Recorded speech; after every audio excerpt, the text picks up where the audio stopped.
नमस्कार, मैं नीरज पारिक आप सभी के साथ। जियोपॉलिटिक्स में हर दिन होते नाटकीय बदलावों ने एक सवाल खड़ा कर दिया है कि क्या दुनिया फिर एक बड़े युद्ध को देखने जा रही है। क्या दुनिया तीसरे विश्व युद्ध की तरफ बढ़ रही है। बात का विश्लेषण कुछ इस प्रकार रहेगा कि जिस प्रकार ट्रंप ने अटैक किया ईरान के ऊपर इजराइल के साथ मिलकर के, और इस अटैक के अंदर एक जो सबसे बड़ी डिमांड ट्रंप लेके चल रहे थे वो ये थी कि साहब कुछ भी हो, मुझे यहां सत्ता का परिवर्तन करना है। ये बात मैं जिस संदर्भ में बोल रहा हूं वो आपको ट्रंप की गिरती हुई ताकत या ट्रंप के झुकते हुए हौसले को दिखाएगी। क्योंकि जब ये अटैक करने आए थे और जिस हौसले के साथ में अटैक किया, शुरुआत की बात यह थी कि हमें यहां पे सत्ता का परिवर्तन करना है। और उसी क्रम में तनाव की बहुत शुरुआत में अमेरिका और इजराइल ने मिलकर के ऑपरेशन एपिक फ्यूरी और ऑपरेशन रॉरिंग लॉइन चलाया और इजराइल के supreme leader Ali Hosseini Khamenei की हत्या यहां पे कर दी। वो उस समय अपने घर में थे और जिन मिसाइलों से यह अटैक किया गया वो एक डेडलीस्ट अटैक था। अब इसके अंदर बहुत सी बातें ये भी आ रही हैं कि ईरान के ही कुछ अधिकारी, सैन्य अधिकारी इनपुट्स दे रहे थे उनकी पर्टिकुलर लोकेशन का, उसका फायदा अमेरिका और इजराइल ने उठाया। लेकिन जबकि अली खामेनेई अब दुनिया में नहीं है, सुप्रीम लीडर ईरान का मौजूद नहीं है, नए सुप्रीम लीडर को लेके फाइट है, तो यहां पे बात समझिए कि सुप्रीम लीडर का चयन होना मतलब इस्लामिक रिजीम का टिके रहना। दूसरी तरफ यदि अमेरिका चाहता है कि उसे सत्ता परिवर्तन करना है तो उसे पूरे इस्लामिक रिजीम को ही इग्नोर करते हुए एक नया शासक बिठाना पड़ेगा, जिसमें एक्सिल्ड प्रिंस रजा पहलवी एक अच्छा ऑप्शन हो सकता है। लेकिन यहां पे जिस जिद के साथ में अमेरिका आया था वो जिद से ये पीछे जाता हुआ नजर आएगा। क्योंकि जब बात यहां पे हो रही है मुस्तफा खामेनेई, जो कि अली खामेनेई के बेटे हैं, इनको रहबर या सुप्रीम लीडर बनाने की जब बात आई, अमेरिका ने कहा जी ये हमें मंजूर नहीं है। अब इस बात के उस मर्म को समझिए, जब अमेरिका कह रहा है कि मुझे ये नाम मंजूर नहीं है, इसका मतलब शायद अब आप सुप्रीम लीडरशिप को स्वीकार तो कर रहे हैं लेकिन ये व्यक्ति आपको समझ नहीं आता। क्या ये बात सच है? इस बात के ऊपर ठप्पा लगाने वाली एक और बात समझिए, US to decide Iran new supreme leader. जब ये टर्म सुप्रीम लीडर का आता है, ये सुप्रीम लीडर डेमोक्रेसी में नहीं होते हैं, ये सुप्रीम लीडर थियोक्रेटिक अवधारणा है, धर्मतंत्र की अवधारणा है। तो जब यहां पे ट्रंप कहने लगा है कि मुझे मेरे हिसाब का सुप्रीम लीडर चाहिए, मतलब इस्लामिक रिजीम से भी अब कोई प्रॉब्लम नहीं है, लेकिन जब चुनोगे तुम सुप्रीम लीडर को तो मैं रहना वहां चाहता हूं। इसका मतलब ट्रंप अपने स्टांस यानी रिजीम चेंज के मुद्दे से तो एक कदम पीछे आ गए हैं। अब यह बदलती हुई स्थिति के अंदर ट्रंप के लिए दूसरा शॉकिंग मोमेंट क्या है? दूसरा शॉकिंग मोमेंट यह है कि जिस प्रकार जहां जहां पे अमेरिका के अड्डे, सैन्य अड्डे बने हुए थे, इजराइल ने हर उस अड्डे पे अटैक किया। जब वहां पे अटैक होने लगे तो ये सारे देश दुखी परेशान होकर दबाव डालना अमेरिका पे शुरू किया कि आप कुछ भी करिए, इस युद्ध को बंद करवाइए, आप यहां से विदा हो जाइए, हमारी जो अर्थव्यवस्था है, हमारी सिक्योरिटी चैलेंज में आ चुकी है। अब आपको यह समझना पड़ेगा कि जब यहां पे ये युद्ध करना रोक रहा है, युद्ध करना ये इन पे हमला नहीं कर रहा, ये नहीं करना अमेरिका के लिए लाभप्रद कैसे हो सकता है? यदि यहां पे हमला हो तो अमेरिका को फिर भी घाटा होना चाहिए। साहब सीन उल्टा है। अमेरिका खुद ये चाहता है कि ईरान इन देशों के ऊपर बैक टू बैक हमला करे, भले ही वो इस नाम पे करे कि हम तो अमेरिका की जो मिलिट्री स्टैब्लिशमेंट है या डिप्लोमेटिक स्टैब्लिशमेंट है उसको तहस नहस कर रहे हैं। लेकिन वो ये चाहता यह है कि इस स्थिति का फायदा इस रूप में उठाया जाए कि देखिए जी, अब ये देश आपस में लड़ने लगे हैं, मिडिल ईस्ट जो है वो बुरी तरह से डिस्टर्ब हो और उसका फायदा अमेरिका और इजराइल को इस हिस्से में मिले। लेकिन अब वो होता हुआ नहीं दिख रहा क्योंकि ये दबाव यहां पे पड़ा। तो ये दूसरी चीज प्रत्यक्ष है। एक तरह से आप समझिए, कुछ पॉइंट्स हम लेते जाएंगे कि कैसे अमेरिकन प्रेसिडेंट हर दिन वीक होते हुए हमको दिखेंगे। रही सही कसर एप्स्टीन फाइल ने पूरी कर दी। अब यहां पे दिमाग आएगा जी एप्स्टीन फाइल तो एक पुराना मसला हो चुका है, एप्स्टीन फाइल का इससे क्या लेना देना? लेना देना है साहब। एप्स्टीन फाइल जिसने दुनिया को, लोगों का या एक वेस्टर्न वर्ल्ड का सबसे क्रूर और विभत्स चेहरा दिखाया, उसी जेफरीन एप्स्टीन के खास दोस्त डोनाल्ड ट्रंप के कुकर्म जो है वो जब निकल के सामने आए थे उस समय पे, तो ट्रंप ने अपने अधिकारों का प्रयोग किया, अपने शासन सत्ता का प्रयोग किया और उन फाइलों को रुकवा दिया था, दबवा दिया था, ये कहते हुए कि बाकी तो फाइलें जो हैं वो डुप्लीकेट हैं, तो सेम को रिलीज करके करेंगे क्या। लेकिन साहब डेमोक्रेटिक वैल्यूज या डेमोक्रेसी की ताकत ये होती है जनता सड़कों पे आई और कहा कि जितनी भी फाइलें हैं, डुप्लीकेट हो चाहे ट्रिप्लीकेट हो, हम उससे परवाह नहीं करेंगे, आप तो जो फाइलें हैं सारी ओपन कर दीजिए। इन सब को लेकर दबाव के अंदर वहां का जस्टिस डिपार्टमेंट आया और एप्स्टीन फाइल के अंदर ट्रंप पर नाबालिग के यौन शोषण का आरोप नई फाइलों में सिद्ध हुआ। नए दस्तावेज में खुलासा, पहले अधिकारियों ने डुप्लीकेट बताकर रोक दिया था। अब साहब देखिए, एनडीटीवी वर्ल्ड इसे कवर करता है, newly released Epstein file, minors assaulted by Trump charges साहब लगे हैं। नाबालिग का यौन शोषण इस डोनाल्ड ट्रंप ने किया है, जो दुनिया में शांति का मसीहा और मानवता का खुद को रक्षक बता करके दुनिया पे हमले कर रहा है। अब साहब यहां पे एक जो ड्राफ्ट रिलीज हुआ उसका हिस्सा मैं आपको दिखाता हूं।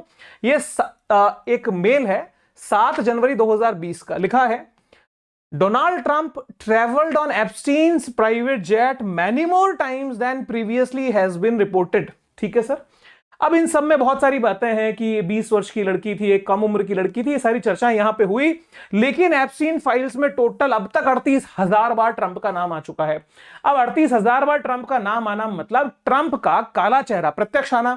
इस बात को लेके वहां के जो डेमोक्रेट्स हैं, वहां के जो ह्यूमन राइट्स के अधिकारी हैं, वो जो ह्यूमन राइट्स ऑर्गेनाइजेशंस हैं, वो सड़कों पे उतरे और प्रबल विरोध शुरू हुआ। मतलब एक विचार जनता में डालने की कोशिश की गई कि किस एक वहशी व्यक्ति को आपने उठा करके अपना राष्ट्रपति बना दिया, जो नाबालिगों के यौन शोषण में भी इन्वॉल्व है। ये सारी स्थितियां ट्रंप के लिए घातक है, क्योंकि ये एप्स्टीन फाइल और बदलती हुई सारी परिस्थितियों ने 2026 में होने वाले मिड टर्म इलेक्शन को प्रभावित करना शुरू किया। और यही वो मिड टर्म इलेक्शन था, क्योंकि एप्स्टीन फाइल का जब फर्स्ट फेज रिलीज हुआ था, ट्रंप को जो डर जिस बात का था वो यही था कि इसमें क्या होगा। और इसी बात को अपने फेवर में करने के लिए, इसी बात को अपने पक्ष में लाने की कोशिश में ये सारा मिडिल ईस्ट का टेंशन, मादुरो का टेंशन, क्यूबा के साथ में बवाल, चाहे फिर वो ग्रीनलैंड हो इधर, तो चाहे कनाडा के अल्बर्टा को अपना पक्ष में करने की बात हो, ये सारे ड्रामे इसी पक्ष को लेके हैं कि इस मिड टर्म इलेक्शन में उसकी पार्टी की हार कहीं ना हो जाए। लेकिन कमजोर पड़ता ट्रंप अब एक नए जाल में फंस चुका है, जिसमें रशिया और चीन की भी एंट्री हो चुकी है। देखिए कैसे। आपको पता होगा कि जब रिटेलिएशन सबसे पहले हुआ, हमला जब सबसे पहले हुआ ईरान के ऊपर, ईरान ने अपने अड़ोस पड़ोस के 9 देशों को निशाना बनाया, जहां जहां भी अमेरिका का एस्टेब्लिशमेंट था। अगर मैं इसके अंदर टर्की और साइप्रस वाले अटैक भी जोड़ दूं तो 9 और 2 11 देशों की टेरिटरी पे इसने हमले किए। और ये हमले इतने जबरदस्त थे जिससे कि आसपास के पूरे वातावरण में ये बात फैल गई कि अमेरिका की दोस्ती बड़ी घातक है। विशेष रूप से यूएई और यूएई के अलावा सऊदी अरेबिया में तनाव कुछ ज्यादा था। यहां पे खबर यह है, Tehran will not target the neighbouring countries. अब खबर ने हिला दिया, क्योंकि मसूद पेजेश्किन जो कि राष्ट्रपति हैं ईरान के, उन्होंने इस बात को लाकर के कहा कि जी अब हम माफी भी मांगते हैं और अब हम पड़ोसियों पे हमला नहीं करेंगे। ये बात ने आस पड़ोस के देशों को शांति दी, लेकिन अमेरिका को तनाव दिया। क्यों दिया वो मैं बता चुका हूं। यहां पे मसला यह है कि एक शर्त जो रखी है पेजेश्किन ने, यानी ईरान ने, वो बड़ी जबरदस्त है। इन्होंने कहा कि हम किसी पड़ोसी देश पे हमला नहीं करेंगे, जो हमले हमने कर दिए उसके लिए हम माफी भी मांगते हैं, जो हमले हमने किए वो अमेरिका के एस्टेब्लिशमेंट पे किए, आपको नुकसान पहुंचाने का टारगेट नहीं था, लेकिन कुछ मिस कैलकुलेशन हुई जिससे ये कैजुअलिटी हो गई, इसके लिए हम माफी चाहते हैं। लेकिन ध्यान रखिएगा, एक शर्त है हमारी, ये अनकंडीशनल माफी नहीं है। शर्त यह है कि अमेरिका को अपने यहां से मिलिट्री सपोर्ट देना बंद करो, इसको रवाना करो। यदि ये वहां है तो हमले होते रहेंगे। अब आप देखो सबसे बड़ा ट्विस्ट यहां क्या होता है।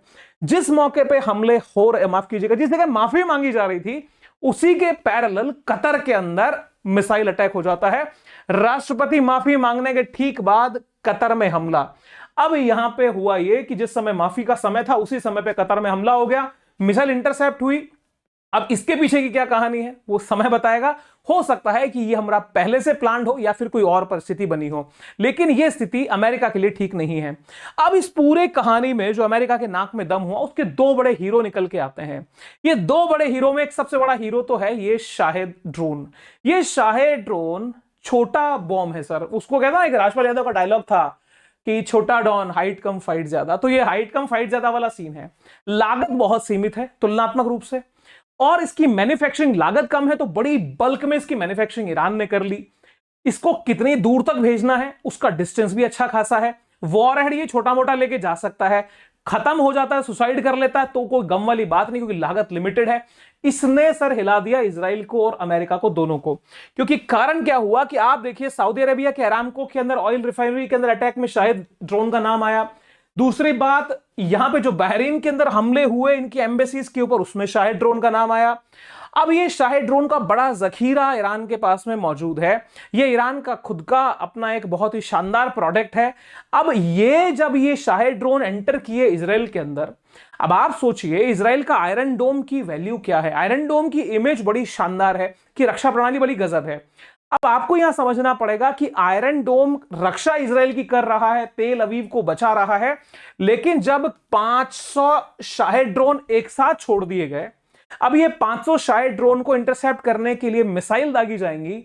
अब मिसाइलों की एक्यूरेसी अगर 90% से ज्यादा भी है तो भी सर 10, 20, 50 तो जमीन पे आके गिर ही जाएंगी। दूसरी बात यह कि एक मान के चलते हैं, एक शाहेद ड्रोन की हम कीमत लेते हैं जी 1000 रुपए, एक स्पेकुलेशन, एक आइडिया है। वहीं पे इसको नष्ट करने के लिए 1 लाख रुपए की मिसाइल का अगर खर्च हो तो सामने वाले की जेब खाली करने के लिए तो ये हमले काफी हैं, क्योंकि जनता की हानि, उसका भय भी मजबूत हो रहा है। दूसरी बात, जो खर्चा हो रहा है, जो मिसाइलें, कीमती मिसाइलें, यानी तोप से मच्छर को मारा जा रहा है। आप बताइए कितनी तोप चला लेंगे मच्छरों को मारने के लिए, और मच्छर किस तादाद में हमला करते हैं वो सोचिए। तो शाहेद ड्रोन ने यहां पर सवाल खड़ा कर दिया कि क्या आयरन डोम फेल हो चुका है, क्या आयरन डोम में जान बची है, नहीं बची है। रही सही कसर सेम कैनवास पे खड़े इस हीरो ने पूरी की, जो कि कॉमनली हम उसे चाइना रशिया कह सकते हैं। ये इस पूरी कहानी का ट्विस्ट क्रिएट करते हैं। अब आप समझिए, Iran burns Israel with huge cluster bombs attack. अब ये क्लस्टर बम क्या होते हैं? क्लस्टर बम का अटैक जो इजराइल पे हुआ, इतना इसकी चर्चा क्यों की गई और उसको अमेरिका, चाइना और रशिया से जोड़ के क्यों देख रहा है? सर सबसे पहले ये समझिए कि जब यहां पे, अच्छा एक और बात, ये जो क्लस्टर बम यूज हुआ, क्लस्टर बम की अफवाह भी हो सकती है, लेकिन ये इजराइल डिफेंस फोर्सेस आईडीएफ ने इसको क्या किया है सर, कवर किया है। उसने कंफर्म किया है कि हां जी क्लस्टर बम से हमारे पे अटैक हुए हैं। क्लस्टर बम का मैकेनिज्म बड़ा जबरदस्त होता है। आप यहां देख रहे होंगे कि एक कंटेनर है, एक कंटेनर के अंदर सैकड़ों तादाद में बॉम्ब भर दिए जाते हैं। एक सर्टेन हाइट पे जब ये बॉम्ब जाता है, ये मिसाइल जाती है, ये कंटेनर खुल जाता है और इसके अंदर भरे हुए ये अलग अलग सैकड़ों बॉम्ब जमीन पे गिरना शुरू होते हैं। ये कहां गिरेंगे, कितनी दूरी पे गिरेंगे, कब फूटेंगे, कुछ नहीं पता। इनके फटने का टाइम भी तय नहीं है। अब आप सोचिए कि एक क्लस्टर बम खुला, ऐसे अगर 5 मिसाइल एक साथ हैं और हजारों की तादाद में क्लस्टर बम नीचे गिरेंगे, तो उसको इंटरसेप्ट करने के लिए कितनी मिसाइलें छोड़ी जाएंगी? कौन सा डिफेंस सिस्टम ऐसा है जो इससे प्रोटेक्ट हो जाएगा? इससे क्लस्टर बम बहुत डेडली अटैक करते हैं, और सबसे खतरनाक बात यह होती है कि इनके फटने का टाइम तय नहीं है। जमीन पे गिरते के साथ में ब्लास्ट हो जाए 2 घंटे बाद, 2 दिन बाद, और नुकसान बड़ा भारी कर देते हैं। अब ये क्लस्टर बम से इजराइल परेशान है। आप यहां पे इमेज देख सकते हैं कि आसमान में सैकड़ों की तादाद में गिरते क्लस्टर बम, जिनको इंटरसेप्ट करते हुए आयरन डोम की बहुत बड़ी नाकामी जो है वो सामने देखने में आई है। अब ये आयरन डोम की नाकामी नहीं कह सकते, ये अमेरिका के उस एटीट्यूड की नाकामी है जो इसने यहां पे एंट्री ले लिया और अब कुछ खुद पछतावे के अंदर जा रहा है। देखा जाए सर, ये बॉम्ब अगर आप सारे देख ही सकते हैं, बड़ी तादाद में जो बिल्डिंगों को गिराया गया, तो क्लस्टर बॉम्ब्स वर्सेस आयरन डोम की भी डिबेट, यानी एक तरफ शाहेद ड्रोन ने आयरन डोम को चैलेंज दे दिया, रही सही कसर क्लस्टर बॉम्ब ने कर दी। तो क्लस्टर बॉम्ब के साथ में रशिया क्यों जुड़ रहा है? समझने वाली बात यह है कि ईरान के पास में यह बॉम्ब की टेक्नोलॉजी नहीं है। यह बॉम्ब की टेक्नोलॉजी देने वाला देश, जिसके पूरे पूरे संभावनाएं और वेस्ट बेहतर समझता है कि यह तकनीक देने का काम रशिया ने ही किया है, और उसका सहयोग जो है भरपूर मात्रा में चाइना ने भी मजबूत सहयोग किया। अब एक तरफ से आपने हथियार प्रोवाइड करा दिए, ईरान को मजबूत कर दिया, रही सही कसर कब पूरी होती है? जब हथियार के साथ में दिमाग भी दे दिया जाए। आरोप अमेरिका यह लगा रहा है कि जहां जहां ईरान अटैक कर रहा है, हमारे मेजर एस्टैब्लिशमेंट को तबाह कर रहा है, हमारी ऐसी स्ट्रेटेजिक लोकेशंस को उड़ा रहा है जिसकी उम्मीद अमेरिका नहीं कर रहा, तो चर्चा यह है कि पुतिन जो है, यानी रशिया जो है, वो ईरान को इंटेलिजेंस इंफॉर्मेशन दे रहा है। Russia feeding Iran intelligence. अब आप इंटेलिजेंस सर्विस की पूरी सुविधाएं दे दो, आप लड़ने के लिए हथियार दे दो, सर फिर चाहिए ही क्या? तो कुल मिलाकर के जो टारगेटेड लोकेशंस का पता ईरान को चल रहा है और जहां जहां वो हमले कर रहा है जिससे बड़ा भारी लॉस यूएस को हो रहा है, उसके पीछे रशिया बैठा है। अब बात यहां समझिए कि ये जितने हमले हुए हैं और जब से ईरान में एंटर किया है अमेरिका, अमेरिका को बड़ी तादाद में आर्थिक नुकसान भी हुआ है। उसके फाइटर जेट्स नष्ट हो गए और उनके बीच में जो ये घाटा हुआ उसका कैलकुलेशन $2 बिलियन, $2 अरब से ज्यादा का आंका जा रहा है। और ये चर्चा ये है कि अमेरिकी टैक्स पेयर का पैसा किस तरीके से बर्बाद कर दिएगा। और डिबेट जो अमेरिका में चल रही है वो ये है कि साहब इजराइल के वॉर में अमेरिका को घुसाने की गुंजाइश गलत कर दी, काम गलत किया। टैक्स पेयर अमेरिका का, हमारा और इजराइल के उस वॉर के अंदर सारे पैसे का नाश किया जा रहा है क्योंकि इलेक्शन सामने है। विपक्ष कोई मुद्दा ट्रंप को नीचे गिराने का छोड़ना नहीं चाहता, तो ट्रंप पे हर स्थिति ये यहां पे भारी पड़ रही है। अब साहब आप देखिए कि इसके बारे में आपने सुना होगा, इसको तीसरी आंख हम कह सकते हैं, अमेरिका का तीसरा नेत्र है ये। हर स्थिति में लगभग 5000 किलोमीटर तक की एक्टिविटी को इंटरसेप्ट करने वाला ये रडार सिस्टम जो था, इसकी अकेले की कीमत 1.20 बिलियन, 120 अरब डॉलर की ये कीमत वाला ये रडार सिस्टम, इसको भी साहब मिडिल ईस्ट के अंदर स्टैब्लिश था, इसको भी नष्ट कर दिया। और इसकी जो धुआं किया 120 बिलियन, सर किसे कहते हैं 1.2 बिलियन, इसको नष्ट करने के पीछे भी सर यही छोटा डॉन था। मतलब नाम मात्र की कीमत में, वो कहावत हो जाती है ना कि जहां काम आए सुई का करे तलवारी, तो इस सुई ने सर पूरी नष्ट भ्रष्ट कर दिया। इनके बड़े घाटे यहां पे हो रहे हैं और हर दिन होते नुकसान से अमेरिका की अर्थव्यवस्था भी चरमरा रही है। अब साहब यहां से शुरू होता है जिसकी हम चर्चा कर रहे थे, क्यों? क्योंकि क्या ये रिस्क पैदा कर रहा है तीसरे विश्व युद्ध का। आपको समझना होगा कि दुनिया में दो विश्व युद्ध जो अभी तक हुए हैं 1914 से 1918, इसका भी केंद्र यूरोप था। दूसरा युद्ध है 1939 से 1945, इसका भी जो केंद्र है वो यूरोप है। अब ऐसी स्थिति के अंदर जब फर्स्ट वर्ल्ड वॉर के बाद में आप लीग ऑफ नेशंस लाए, दुनिया में शांति बना लेंगे, उसके पीछे भी यही लोग थे। और उसके बाद में जब ये फेल हो गया, द्वितीय विश्व युद्ध दुनिया में हो गया, फिर ये लेके आए जी अब यूएनओ चाहिए, यूनाइटेड नेशन ऑर्गेनाइजेशन, उसके पीछे भी यही सारा सिस्टम लगा हुआ था। परिणाम 0/0, कोई लाभ नहीं हुआ। अब यहां पे क्या इस युद्ध का केंद्र फिर से यूरोप बनेगा? क्योंकि दो युद्ध ये बताते हैं कि दुनिया में तकलीफ, परेशानी, जो युद्ध और जो दुनिया के अंदर तबाही का केंद्र जो शुरू होता है, चाहे फिर वो आर्थिक लूट हो या सामरिक हमले हो, इनका केंद्र पश्चिम और यूरोप ही बनते हैं। तो यहां पे ये आग क्या वेस्ट तक जाएगी, जहां पे एक तरफ वेस्ट अपने यानी यूरोप अपने पेट्रोलियम क्राइसिस से जूझ रहा है, रशिया देने से मना कर चुका है, और रही सही कसर में जब ये इंटेलिजेंस प्रोवाइड कराना या तो क्लस्टर बॉम्ब देना, अब इस तनाव के बीच में ये तनाव अमेरिका वर्सेस रशिया चाइना की तरफ क्या जाएगा, धमकियां देना एक तरफ। अब इस सारी स्थिति को जज करो कि जो ट्रंप की सिचुएशन अपनी डोमेस्टिक पॉलिटिक्स में हो रही है, क्या ट्रंप इस समय उस हैसियत में है, क्या ट्रंप इस समय उस अवस्था में होंगे जबकि ये कह दें कि जी हम अब चीन के ऊपर भी हमला करेंगे, हम अब रशिया से भी फाइट करेंगे? मेरे मन में इसका आंसर आ चुका है, आपके मन में भी आया होगा, लेकिन कंक्लूजन पे हम और डिटेल चर्चा करते हैं।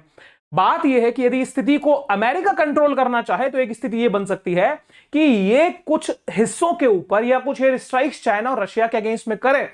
संभावित रूप से यदि ऐसा हो गया, यदि अमेरिका के जो सिरफिरी सत्ता है वो ऐसा एक्शन ले लेती है, पीठ हेक्स है जिसको लगता है कि यहां के हम सिकंदर यदि ये हमला कर देते हैं तो निश्चित रूप से दुनिया एक बड़ा आग का गोला बन सकती है। लेकिन इसकी संभावनाएं मेरी नजर में न के बराबर है, क्योंकि वर्तमान स्थितियां उस लक्षण को दर्शा नहीं रही हैं। यदि ऐसा हो जाता है तो साहब स्थितियां विकृत होंगी और ये दोनों देश मिलकर दुनिया फिर निश्चित रूप से दो भागों में बटेगी। भारत क्या निर्णय लेगा वो तो खैर समय की बात है। अब यहां पे इसका एक नया सेगमेंट और देखिए कि दुनिया के अंदर वादे वफा की क्या कीमत है। कुछ समय पहले पाकिस्तान और सऊदी अरेबिया के बीच में एक स्ट्रेटेजिक एग्रीमेंट होता है। ये स्ट्रेटेजिक एग्रीमेंट को लेकर के चर्चाएं बड़ी तेज चली। ये कहा गया कि जी भारत का अब क्या होगा, सऊदी अरेबिया से एग्रीमेंट हो गया। अब वहां पे हुआ ये कि जिस समय पाकिस्तान अफगानिस्तान लड़ पड़े, उम्मीद ये थी कि सऊदी अरेबिया बोलेगा, सऊदी अरेबिया कुछ बोला नहीं। अब जबकि यहां पे सऊदी अरेबिया को डर सता रहा है कि ईरानियन जो लीडरशिप है, जो रिजीम है, वो हमारे नेताओं को, हमारे राज परिवार को समाप्त कर सकती है, तो इन महाराज ने मुलाकात की किससे? आसिम मुनीर से। आसिम मुनीर से चर्चा की और कहा, एक ट्वीट इन्होंने पोस्ट किया, लिखा है, met with Pakistan's chief of army staff and chief of defense forces Field Marshal Asim Munir. We discussed Iranian attack on the kingdom and the measures needed to halt them within the framework of our joint strategic defense agreement. मतलब ये है कि जो joint agreement हमारा हुआ था, अब इसके अंदर आप पाकिस्तान आओ, हमारी मदद करो। पाकिस्तान बेचारा जाए तो जाए कहां, आगे कुआं है पीछे खाई है। यहां पे ये कह रहे हैं जो वादा किया वो निभाना पड़ेगा। ये बोलते हैं कस्में वादे प्यार वफा सब बातें हैं, बातों का क्या। कुल मिलाकर के बात यहां पे कुछ भी होने वाली नहीं है। पाकिस्तान के सर पे तलवार मोटी लटकी है। पेट्रोलियम की प्राइसेस हाइक हो चुकी हैं, हालात थोड़े टेढ़े हैं, लेकिन निर्णय अब इन दोनों के बीच में देखा जाए किस दिशा में जाता है। तो साहब, ये मेक अमेरिका ग्रेट वाले, अपने नाबालिगों का यौन शोषण करने वाले, बच्चों के साथ में जो क्रूरता इन्होंने बरती है, जिसकी चर्चा मैं खुले मन से नहीं कर सकता, अब ऐसे लोग इस दुनिया के अंदर शांति दूत बने फिरें, और ऐसे शांति दूतों से हमारे देश को क्या लाभ हो सकता है। समझिएगा, देश की सत्ताओं से सत्ता का संबंध होता है। अमेरिका की उस बड़ी अर्थव्यवस्था से भारत को निश्चित रूप से लाभ है।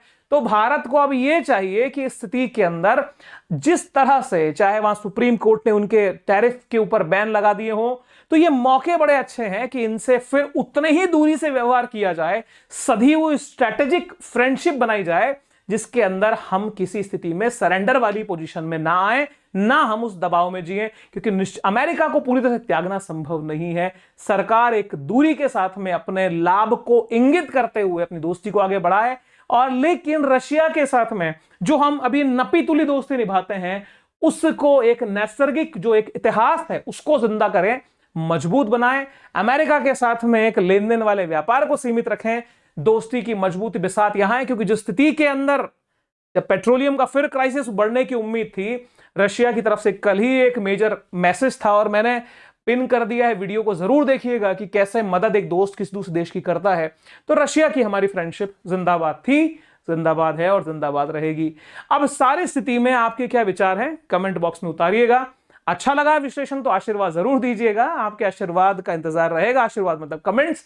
सब्सक्राइब करिए दोस्तों, सब्सक्राइब करवाइए, फैमिली में शेयर करिए। Wish you very happy learning. See you soon. जय हिंद, बाय बाय।